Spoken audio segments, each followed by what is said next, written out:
రాష్ట్ర పార్టీ ఆదేశాల మేరకు ఈరోజు తెలుగుదేశం పార్టీ బృందం మాచర్లలో, అదేవిధంగా గుంటూరులో బ్రహ్మారెడ్డి గారు, అదేవిధంగా ఎవరైతే గాయపడ్డ శేషగిరావు, చాలామంది పార్టీ కార్యకర్తల నాయకులు వివిధ హాస్పిటల్స్లో వివిధ ప్రాంతాల్లో ఈరోజు కూడా ఒక భయానక వాతావరణంలో ఉన్నారు. ఎందుకంటే వాళ్ళకు కూడా బాధితులకి బెదిరింపులు వస్తూ ఉన్నాయి, ఫోన్ కాల్స్ వస్తూ ఉన్నాయి.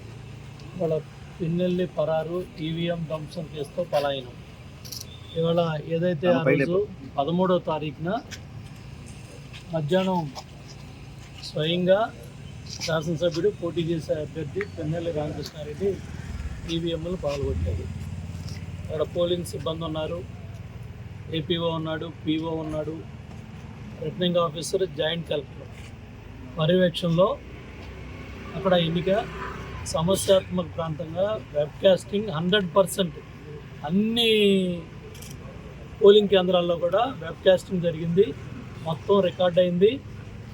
మే 13న జరిగితే 15వ తారీఖున ఎవరైతే విఆర్ఓ కేసు పెట్టారో ఆ విఆర్ఓ పెట్టిన కేసులో పిన్నెల్లి ఎమ్మెల్యే రామకృష్ణారెడ్డి పేరు లేదు.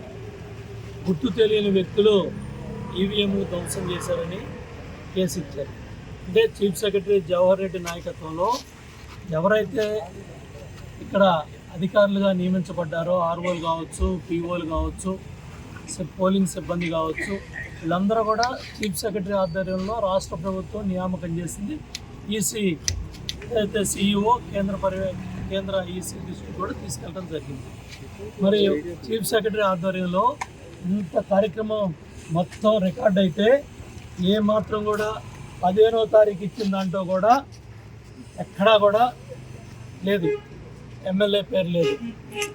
20వ తారీఖున ఏదైతే సిట్ పర్యవేక్షణలో విచారణ జరిగిందో, సిట్ ఆధ్వర్యంలో అక్కడ ఎస్పీ కొత్తగా వచ్చారో, 20వ తారీఖు కోర్టులో వేసిన మెమోలో ఇవన్నీ కూడా వాస్తవాలు బయటకు వచ్చాయి. దాని తర్వాత ఈ వీడియోలన్నీ కూడా మీడియాకు వచ్చాయి. ఇంకా బుద్ధి లేకుండా, సిగ్గు లేకుండా, బాధ్యత లేకుండా ముఖ్యమంత్రి కుటుంబం ఆధ్వర్యంలో నడిచే సాక్షి పత్రిక కావచ్చు, సాక్షి ఛానల్ కావచ్చు, ఈరోజు కూడా ఎలక్షన్ కమిషన్ ఆఫ్ ఇండియా స్పందించింది. చీఫ్ ఎలక్టరల్ ఆఫీసర్ సిఇఓ స్పందించారు, కేసుకు ఆదేశాలు ఇచ్చారు. 10 సెక్షన్లతో కేసు పెట్టామని సిఇఓ తెలియజేస్తే మాజీ మంత్రి అంబటి రాంబాబు ఇదంతా కూడా తప్పు అంటున్నాడు. అట్లాగే కాశకృష్ణ మహేష్ రెడ్డి ఇవన్నీ కూడా తప్పని మాట్లాడుతూ ఉన్నాడు. ఒక ఎలక్షన్ కమిషన్ ఆఫ్ ఇండియా, ఒక సిఇఓ చేసిన ప్రకటనను కూడా తప్పుదోవ పట్టించే విధంగా వైసీపీ ఎమ్మెల్యేలు, మంత్రి అంబటి రాంబాబు, ఎమ్మెల్యే కాసు మహేష్ రెడ్డి మాట్లాడుతున్నారంటే రేపు పోలింగ్ ప్రక్రియ అయినా సక్రమంగా జరిపిస్తారా?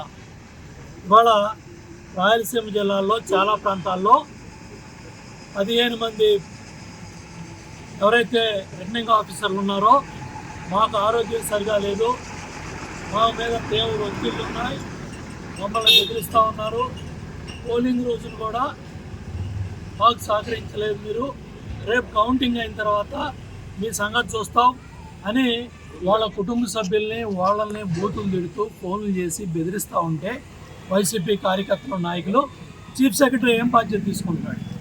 మీ పరిధిలో, మీ ఆధ్వర్యంలో పనిచేసే సిబ్బందికే రక్షణ లేకపోతే ఈ రాష్ట్రంలో చీఫ్ సెక్రటరీ ఆ పదవిలో ఉండటానికి అనర్హుడు. నైతిక బాధ్యత వహించి తప్పుకోవాలి. ఈ చీఫ్ సెక్రటరీ ఆధ్వర్యంలో పోలింగ్ ప్రక్రియ కూడా సక్రమంగా జరగదు. ఎలక్షన్ కమిషన్ కూడా స్పందించాలి. కేంద్ర ఎన్నికల పర్యవేక్షణ అధికారుల ఆధ్వర్యంలోనే ఈ పోలింగ్ ప్రక్రియ జరిగితేనే ఆ రిటర్నింగ్ ఆఫీసర్లకి కాస్తైనా రక్షణ ఉంటుంది. వాళ్ళు చూడండి, పోలీస్ యంత్రాంగాన్ని కూడా ఆ సినిమా ఫక్కీలో ఆ ఎమ్మెల్యే కారులో గన్మెన్ పంపిస్తాడు, ఎమ్మెల్యే ఫోన్ పెడతాడు, ఫోన్ పెట్టి ఎన్టీవీ లాంటి కొన్ని బ్లూ మీడియా ఛానల్స్ వాళ్ళని తప్పించే కార్యక్రమం, వాళ్ళకి సంబంధించిన విలేకరులు పనిచేశారు స్టాఫర్స్ అని కూడా నిన్న సోషల్ మీడియాలో వచ్చింది. వాళ్ళ మీద ఏం చర్యలు తీసుకున్నారు. ఓ సీనియర్ ఐపీఎస్ అధికారి సహకరించాడన్నారు. ఇవాళ ముఖ్యమంత్రి ఇవాళ తాడేపల్లి ప్యాలెస్లో లేడు. ఎవరు వెళ్తున్నారు? ముఖ్యమంత్రి ఏదైతే తాడేపల్లి ప్యాలెస్కి ఈ వారం రోజులుగా ఎవరెవరో ఆ ప్యాలెస్ పరిధిలో ఇవాళ కూడా అక్కడ ధనంజయ రెడ్డి ముఖ్యమంత్రి కార్యదర్శి అక్కడ కూర్చొని ఇవాళ ఈ తతంగం అంతా కూడా చేస్తున్నారు. ఇప్పటికైనా సరే ఆ దుర్మార్గులను అరెస్ట్ చేయండి, అరాచక శక్తులను అరెస్ట్ చేయండి. ఆ ఎమ్మెల్యే అక్కడ పేదవాడి సామాన్యుడు తాగే ఆ లిక్కర్ బాటిల్లో ఒక్కొక్క బాటిల్ మీద 60 నుంచి 120 రూపాయలు కమిషన్ తీసుకుంటారు. ఒక గ్రానైట్ లారీ ఆ ప్రాంతం నుంచి తెలంగాణ ప్రాంతానికి వెళ్తే లారీకి 30,000 నుంచి 50,000 రూపాయలు కట్టాలి. ఇలాగే అన్ని అక్కడ పోలీస్ వ్యవస్థ అనేది లేదు. రౌడీలను పెట్టుకొని అడ్డగోలుగా వాళ్ళు చెప్పిన కేసులే బుక్ చేయాలి.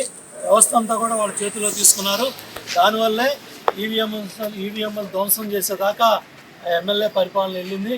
అయినప్పటికీ కూడా సుమారు ఇన్ని రోజులు అరాచకాలు బయటికి రాలేదంటే ఏ స్థాయిలో చీఫ్ సెక్రటరీ జవహర్ రెడ్డి ఈ దుర్మార్గాలకి వంత పడుతూ ఉన్నాడు, ఈ దుర్మార్గాలని సపోర్ట్ చేస్తూ ఉన్నాడు. సిఎస్ జవహర్ రెడ్డిని మారిస్తే తప్ప ఇవాళ పోలీస్ వ్యవస్థ మీద కానీ రెవెన్యూ వ్యవస్థ మీద కానీ ఈ ఒత్తిడి తగ్గదు. ఇవాళ అతని వల్లే ఈ దుర్మార్గాలు జరుగుతున్నాయి. జగన్మోహన్ రెడ్డి కన్సర్న్లో జగన్మోహన్ రెడ్డి లండన్లో ఉన్నప్పటికీ కూడా ఆయన స్వామి భక్తి ప్రదర్శించుకోవడానికి ఇవాళ కూడా మరి వైసీపీ ప్రభుత్వానికి అపధర్మ ప్రభుత్వానికి తొత్తులాగా చీఫ్ సెక్రటరీ జవహర్ రెడ్డి పనిచేస్తున్నాడు. ఇమీడియట్గా ఎలక్షన్ కమిషన్ ఆఫ్ ఇండియా స్పందించాలి, ఇమీడియట్గా చీఫ్ సెక్రటరీని తప్పించాలని డిమాండ్ చేస్తున్నారు. పోలింగ్ బూతుల్లో అరాచకాలు చేసిన వైసీపీ నాయకులను ఎమ్మెల్యే పిన్నెల్లిని వెంటనే ఈవీఎం ధ్వంసం చేసిన ఎమ్మెల్యే పిన్నెల్లిని వెంటనే